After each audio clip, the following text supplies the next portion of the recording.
ସୁଭଦ୍ରା ଯୋଜନାରେ ପୁଣି ଏକ ଆସିଲା ବଡ଼ ଖବର, ଯେଉଁଟାକି ଜାଣିଲେ ହିତାଧିକାରୀମାନେ ବହୁତ ଖୁସି ହୋଇଯିବେ। ଏହି ସବୁ ମହିଳା ହିତାଧିକାରୀମାନେ ପାଇବେ ଏକାଥରକେ 3ଟି କିସ୍ତି।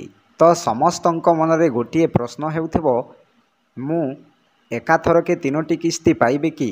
ଦେଖନ୍ତୁ ଆଜ୍ଞା, ଆଜିର ଭିଡ଼ିଓରେ ମୁଁ ଆପଣମାନଙ୍କୁ ସବୁକିଛି ଡିଟେଲ୍ସ କହିବି। ତେଣୁ ଆପଣମାନେ ସମସ୍ତେ ପ୍ରଥମରୁ ଶେଷ ପର୍ଯ୍ୟନ୍ତ ଆପଣମାନେ ଏହି ଭିଡ଼ିଓଟିକୁ ଦେଖନ୍ତୁ। ତ ଦେଖନ୍ତୁ, ଏହି ସୁଭଦ୍ରା ଯୋଜନା ଆପଣମାନଙ୍କୁ ପ୍ରଥମ କିସ୍ତି ମିଳିସାରିଥିବ, ଦ୍ୱିତୀୟ କିସ୍ତି ମଧ୍ୟ ମିଳିସାରିଥିବ। ଏବେ ଅପେକ୍ଷା କରିଛନ୍ତି ତୃତୀୟ କିସ୍ତିକୁ। ତ ଏହି ତୃତୀୟ କିସ୍ତି ମଧ୍ୟ କେବେ ଆସିବ ତାରିଖ ଆସିଯାଇଛି। ମୁଁ ଆପଣମାନଙ୍କୁ ଏହି ଭିଡ଼ିଓ ମାଧ୍ୟମରେ ସବୁକିଛି ଡିଟେଲ୍ସ କହିବି। ତେଣୁ ଆପଣମାନେ ମନେ ରଖନ୍ତୁ, ଭିଡ଼ିଓକୁ ପ୍ରଥମରୁ ଶେଷ ପର୍ଯ୍ୟନ୍ତ ଦେଖନ୍ତୁ। ଦେଖନ୍ତୁ ଆଜ୍ଞା, ଏହି ସୁଭଦ୍ରା ଯୋଜନା ଆପଣମାନଙ୍କୁ ଗୋଟିଏ ବର୍ଷରେ 2ଟି କିସ୍ତି ଆକାରରେ ମିଳିବ। ତ ଗୋଟିଏ କିସ୍ତି ଆକାରରେ 5,000 ଟଙ୍କା ଲେଖାଏଁ ମିଳିବ। ତ 2ଟି କିସ୍ତି ଆକାରରେ ଦେଖିବାକୁ ଗଲେ 10,000 ଟଙ୍କା ଆପଣମାନଙ୍କୁ ଗୋଟିଏ ବର୍ଷରେ ମିଳିବ। ତ ଆପଣମାନଙ୍କୁ ଏହିପରି 50,000 ଟଙ୍କା ପର୍ଯ୍ୟନ୍ତ ଆପଣମାନଙ୍କୁ ଏହି ସୁଭଦ୍ରା ଯୋଜନାରେ ମିଳିପାରିବ। ତେଣୁ ଆପଣମାନେ ହାତଛଡ଼ା କରନ୍ତୁ ନାହିଁ। ଏହି ସୁଭଦ୍ରା ଯୋଜନାରେ ଯେଉଁମାନେ ଏପର୍ଯ୍ୟନ୍ତ ପାଇନାହାନ୍ତି, ସେମାନେ ଭିଡ଼ିଓଟିକୁ ପ୍ରଥମରୁ ଶେଷ ପର୍ଯ୍ୟନ୍ତ ଦେଖନ୍ତୁ। ଆପଣମାନେ ସବୁକିଛି ଡିଟେଲ୍ସ ବୁଝିପାରିବେ। ଦେଖନ୍ତୁ ଆଜ୍ଞା, ଏହି ସୁଭଦ୍ରା ଯୋଜନାର ପ୍ରଥମ କିସ୍ତି ଆକାରରେ ଉପମୁଖ୍ୟମନ୍ତ୍ରୀ ସୂଚନା ଦେଇଛନ୍ତି ଯେ ମହିଳା ଦିବସରେ ଏକ କିସ୍ତି ମିଳିବ। ତାପରେ ରକ୍ଷାବନ୍ଧନରେ ଆପଣମାନଙ୍କୁ ଏକ କିସ୍ତି ମିଳିବ। ତ ଦେଖନ୍ତୁ ଆଜ୍ଞା, ଦେଖିବାକୁ ଗଲେ ଆଗାମୀ କିସ୍ତି ବା 3 ନମ୍ବର କିସ୍ତି କେବେ ଆସିବ, ମୁଁ ଆପଣମାନଙ୍କୁ ଏହି ଭିଡ଼ିଓ ମାଧ୍ୟମରେ ସବୁକିଛି ଡିଟେଲ୍ସ କହିବି। ତା ପୂର୍ବରୁ ଆପଣମାନଙ୍କୁ ଗୋଟିଏ ଅନୁରୋଧ, ଭିଡ଼ିଓକୁ ଗୋଟିଏ ଆଜ୍ଞା ମାନେ ଲାଇକ୍ କରନ୍ତୁ ଏବଂ ମୋ ଚ୍ୟାନେଲକୁ ପ୍ରଥମେ ଆସିଥିଲେ ଗୋଟିଏ ସବସ୍କ୍ରାଇବ୍ କରି ଅଲ୍ ନୋଟିଫିକେସନ୍ ଉପରେ କ୍ଲିକ୍ କରନ୍ତୁ। ଫଳରେ ଏହିପରି ହେଲ୍ପଫୁଲ୍ ନୂଆ ନୂଆ ଭିଡ଼ିଓ ଆପଣମାନଙ୍କଠାରେ ପ୍ରଥମେ ପହଞ୍ଚିବ। ତେଣୁ ଡେରି ନକରି ଚାଲନ୍ତୁ ଭିଡ଼ିଓକୁ ଷ୍ଟାର୍ଟ କରିବା।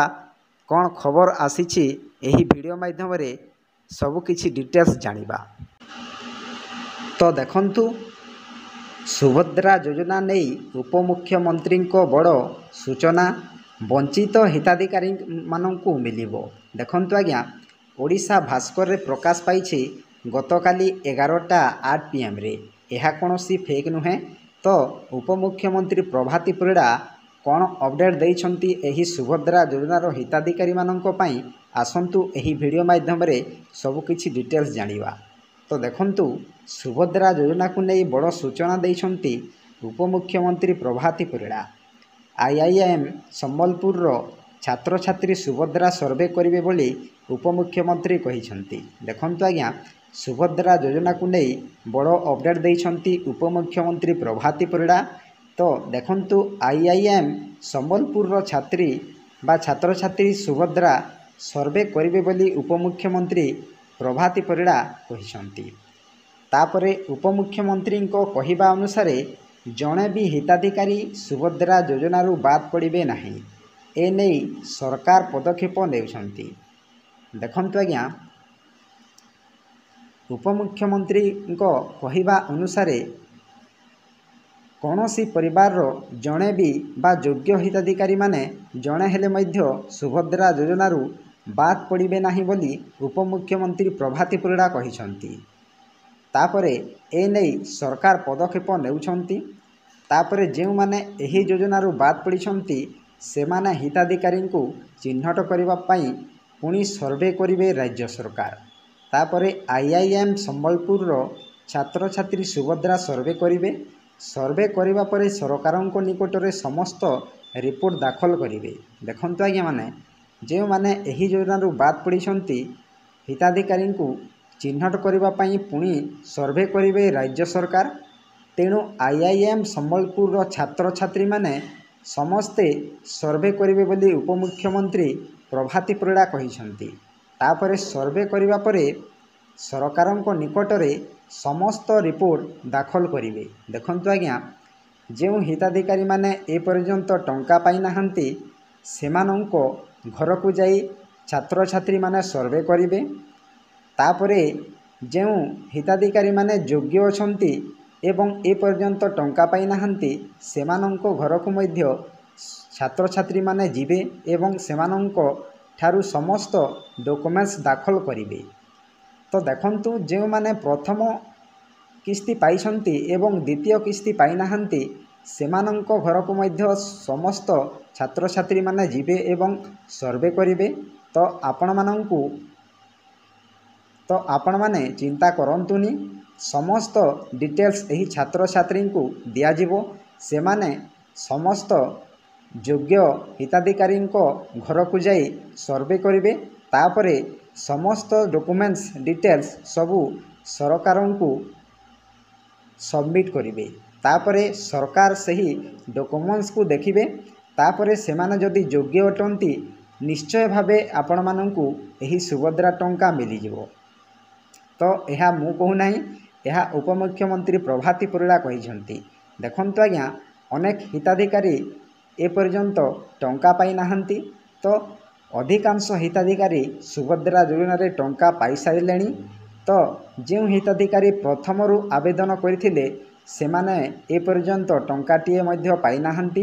ତେଣୁ ଯେଉଁ ହିତାଧିକାରୀ ଏପର୍ଯ୍ୟନ୍ତ ଟଙ୍କା ପାଇନାହାନ୍ତି ଆପଣମାନେ ଦୟାକରି କମେଣ୍ଟ ସାହାଯ୍ୟରେ କମେଣ୍ଟ କରନ୍ତୁ ଏବଂ କେଉଁ ଜିଲ୍ଲାରୁ ଦେଖୁଛନ୍ତି ଆପଣମାନେ କମେଣ୍ଟ ସାହାଯ୍ୟରେ କମେଣ୍ଟ କରନ୍ତୁ। ଏବଂ ଯେଉଁ ହିତାଧିକାରୀମାନେ ଏପର୍ଯ୍ୟନ୍ତ ଟଙ୍କା ପାଇସାରିଲେଣି ସେମାନେ ମଧ୍ୟ କମେଣ୍ଟ ସାହାଯ୍ୟରେ କମେଣ୍ଟ କରନ୍ତୁ। ଏବଂ ଯେଉଁ ହିତାଧିକାରୀ ପ୍ରଥମ ଇନଷ୍ଟଲମେଣ୍ଟ ପାଇସାରିଛନ୍ତି ଏବଂ ଦ୍ୱିତୀୟ କିସ୍ତି ଆପଣମାନେ ପାଇନାହାନ୍ତି ସେମାନେ ମଧ୍ୟ କମେଣ୍ଟ ସାହାଯ୍ୟରେ କମେଣ୍ଟ କରନ୍ତୁ। ତ ଦେଖନ୍ତୁ ଆଜ୍ଞା, ଯେଉଁ ହିତାଧିକାରୀମାନେ ଏପର୍ଯ୍ୟନ୍ତ ଟଙ୍କା ପାଇନାହାନ୍ତି ସେମାନଙ୍କ ପାଇଁ ମଧ୍ୟ ମୁଁ ଗତ ଭିଡ଼ିଓ ମାଧ୍ୟମରେ ବାରମ୍ବାର କହି ଆସୁଛି। ତ ଆପଣମାନେ ମୋ ଭିଡ଼ିଓକୁ ସ୍କିପ୍ ନକରି ପ୍ରଥମରୁ ଶେଷ ପର୍ଯ୍ୟନ୍ତ ଦେଖୁଥାନ୍ତୁ। ଆପଣମାନେ ସବୁକିଛି ନୂଆ ନୂଆ ଅପଡ଼େଟ୍ ମୋ ଚ୍ୟାନେଲ୍ ସାହାଯ୍ୟରେ ଆପଣମାନେ ପାଇପାରିବେ। ତ ଦେଖନ୍ତୁ ଆଜ୍ଞା, ଏହି ସୁଭଦ୍ରା ଯୋଜନାର ନୂଆ ନୂଆ ଅପଡ଼େଟ୍ ମୁଁ ଆପଣମାନଙ୍କୁ ସବୁବେଳେ ଦେଉଛି। ତ ଆପଣମାନେ ଗତ ଭିଡ଼ିଓ ମାଧ୍ୟମରେ ଜାଣିପାରିଥିବେ, ଯେଉଁମାନେ ପ୍ରଥମରୁ ଶେଷ ପର୍ଯ୍ୟନ୍ତ ଦେଖିଥିବେ ଏବଂ ଯେଉଁମାନେ ସ୍କିପ୍ କରି ଭିଡ଼ିଓକୁ ଚାଲି ଯାଇଥିବେ ସେମାନେ ଆଜି ପର୍ଯ୍ୟନ୍ତ କିଛି ବୁଝିପାରିନଥିବେ। ବିଶେଷ କରି ମୁଁ ଗରିବ ଲୋକମାନଙ୍କୁ ଧ୍ୟାନ ଦେଉଛି। ତ ଦେଖନ୍ତୁ, ଏପର୍ଯ୍ୟନ୍ତ ଗରିବ ଲୋକ ହିତାଧିକାରୀ ଅଛନ୍ତି ଏପର୍ଯ୍ୟନ୍ତ ଟଙ୍କାଟିଏ ମଧ୍ୟ ସୁଭଦ୍ରା ଯୋଜନାର କିସ୍ତି ପାଇନାହାନ୍ତି। ତ ସେମାନଙ୍କ ପାଇଁ ମୁଁ ଭିଡ଼ିଓ ନେଇ ଆସିଥିଲି। ତ ଆପଣମାନଙ୍କୁ କହିଦେଉଛି ଆଉ ଥରେ ଏହି ଭିଡ଼ିଓ ମାଧ୍ୟମରେ। ଦେଖନ୍ତୁ ଆଜ୍ଞା, ଆପଣମାନଙ୍କର ପ୍ରଥମେ ଆଧାର ଲିଙ୍କ କରିବା ନିହାତି ଜରୁରୀ। ତ ଦେଖନ୍ତୁ ଆଜ୍ଞା, ଆପଣମାନେ ବ୍ୟାଙ୍କ ଆକାଉଣ୍ଟରେ ଆଧାର ଲିଙ୍କ କରନ୍ତୁ। ଯଦି ଆପଣମାନେ ଆଧାର ଲିଙ୍କ କରିବେନି ତାହେଲେ ଏହି ସୁଭଦ୍ରା ଟଙ୍କା ପାଇପାରିବେ ନାହିଁ। ତାପରେ ଆପଣମାନଙ୍କର ଆଧାର କାର୍ଡ଼ରେ ମୋବାଇଲ ନମ୍ବର ଲିଙ୍କ କରନ୍ତୁ। ଦେଖନ୍ତୁ ଆଜ୍ଞା, ଆପଣମାନଙ୍କର ଆଧାର କାର୍ଡ଼ରେ ଯେଉଁ ମୋବାଇଲ ନମ୍ବରଟି ଅଛି ତାହା ଚାଲୁ ଯଦି ନାହିଁ ତାହେଲେ ଆପଣମାନେ ଅପଡ଼େଟ୍ କରିଦିଅନ୍ତୁ। ଯଦି ଆପଣମାନଙ୍କର ଆଧାର କାର୍ଡ଼ରେ ମୋବାଇଲ ନମ୍ବର ନାହିଁ ତାହେଲେ ଆପଣମାନଙ୍କର ନୂଆ ମୋବାଇଲ ନମ୍ବରକୁ ଆପଣମାନେ ସେଠାରେ ଏଣ୍ଟ୍ରି କରନ୍ତୁ ବା ଅପଡ଼େଟ୍ କରନ୍ତୁ। ତାପରେ ଆପଣମାନଙ୍କୁ ଆଉ ଗୋଟିଏ ପଏଣ୍ଟ କହୁଛି, ଦେଖନ୍ତୁ ଆପଣମାନଙ୍କର ବ୍ୟାଙ୍କ ଆକାଉଣ୍ଟରେ ଡିବିଟି ଲିଙ୍କ କରିବା ନିହାତି ଜରୁରୀ। ଯଦି ଆପଣମାନେ ଡିବିଟି ଲିଙ୍କ କରୁନାହାନ୍ତି ତାହେଲେ ସୁଭଦ୍ରା ଟଙ୍କା କିମ୍ବା କୌଣସି ସରକାରୀ ଯୋଜନା ଗୁଡ଼ିକର ଟଙ୍କା ପାଇପାରିବେ ନାହିଁ। ତ ଆପଣମାନେ ଡିବିଟି ଲିଙ୍କ କରନ୍ତୁ, ସମସ୍ତ ସରକାରୀ ଯୋଜନା ଗୁଡ଼ିକ ଆପଣମାନେ ନିହାତି ପାଇପାରିବେ। ତାପରେ ଆପଣମାନଙ୍କୁ ଦେଖନ୍ତୁ, ମୋଷ୍ଟ ଇମ୍ପୋର୍ଟାଣ୍ଟ କଥା ହେଲା ଆପଣମାନଙ୍କ ଯେଉଁ ସୁଭଦ୍ରା ଯୋଜନା ଆବେଦନ ସମୟରେ ଆପଣମାନେ OTP ସାହାଯ୍ୟରେ ଅନେକ ହିତାଧିକାରୀ କରିଛନ୍ତି। ତାପରେ ବିନା OTP ସାହାଯ୍ୟରେ ଆପଣମାନେ ଅନେକ ହିତାଧିକାରୀ କରିସାରିଛନ୍ତି। ତାପରେ ଫିଙ୍ଗରପ୍ରିଣ୍ଟ ମାଧ୍ୟମରେ ମଧ୍ୟ ଅନେକ ହିତାଧିକାରୀ ଆବେଦନ କରିସାରିଛନ୍ତି। ତ ଦେଖନ୍ତୁ ଆଜ୍ଞା, ଉପମୁଖ୍ୟମନ୍ତ୍ରୀ ପ୍ରଭାତୀ ପରିଡ଼ା କହିସାରିଛନ୍ତି ଯେ ଆପଣମାନଙ୍କର ବାୟୋମେଟ୍ରିକ୍ ସାହାଯ୍ୟରେ ଆପଣମାନେ ପୁଣି ଆଉ ଥରେ ଆବେଦନ କରନ୍ତୁ। ଦେଖନ୍ତୁ ଆଜ୍ଞା, ଯେଉଁମାନେ ବିନା OTP ବା OTP ସାହାଯ୍ୟରେ ଆବେଦନ କରିଥିଲେ ସେମାନେ ଫିଙ୍ଗରପ୍ରିଣ୍ଟ ବା ବାୟୋମେଟ୍ରିକ୍ ସାହାଯ୍ୟରେ ଆପଣମାନେ आउ थरे आवेदन करंतु निश्चय आपण मानकर बायोमेट्रिक रे ई-केवाईसी कराई नियंतु। जदि आपण माने बायोमेट्रिक द्वारा ई-केवाईसी करि नाहंती ताहेले सुभद्रा टंका आपण माने पाई परिबे नाही। तो देखंतु आपण मानकु जेउ सब टिप्स देली आपण माने फॉलो करंतु 100% आपण माने सुभद्रा टंका पाई परिबे। तापरे देखंतु तेबे वंचित थिबा समस्त हिताधिकारी को एका संगरे मिलिबो 3टी किस्ती दियाजिबो बोली उपमुख्यमंत्री प्रभाती परिडा कहिसंती। तो देखंतु आज्ञा जे माने ए पर्यंत पाई नाहंती सुभद्रा टंका तो आपण माने जदि योग्य अछंती निहाती आपण मानंकु रक्षाबंधन रे मिलिबो एका संगरे 3टी किस्ती। तो यह मु कहू नाही उपमुख्यमंत्री प्रभाती परिडा कहि सारिछंती। तो वर्ष को 2टी किस्ती आकार रे 10,000 टंका दिया जिबा नै सरकार घोषणा करथिले। एही क्रम रे वर्तमान 1 कोटी रु अधिक लोक एही योजनार लाभ उठाई सारिछंती। तापरे 1,65,877 जन महिला प्रथम किस्ती टंका पाइथिले। सेहीपरि 98,82,092 जन महिला द्वितीय किस्ती टंका पाई सारिथिले। एबे तृतीय किस्ती को समस्ते अपेक्षा करि सारिछंती। तो वर्तमान देखा गले तृतीय किस्ती जो माने योग्य हिताधिकारी निश्चय आपण मानंकु मिलिबो।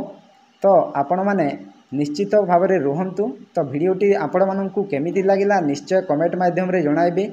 भिडियोटी जदि भल लागि थाए आपण मानंकु भिडियो को गोटे लाइक कर देबे एवं मो चैनल को प्रथमे आसीथिले गोटे सब्सक्राइब करी ऑल नोटिफिकेशन उपरे क्लिक करिवे फलरे एही परि हेल्पफुल नुआ नुआ भिडियो आपण मानंक ठारे प्रथमे पहुँचीबो।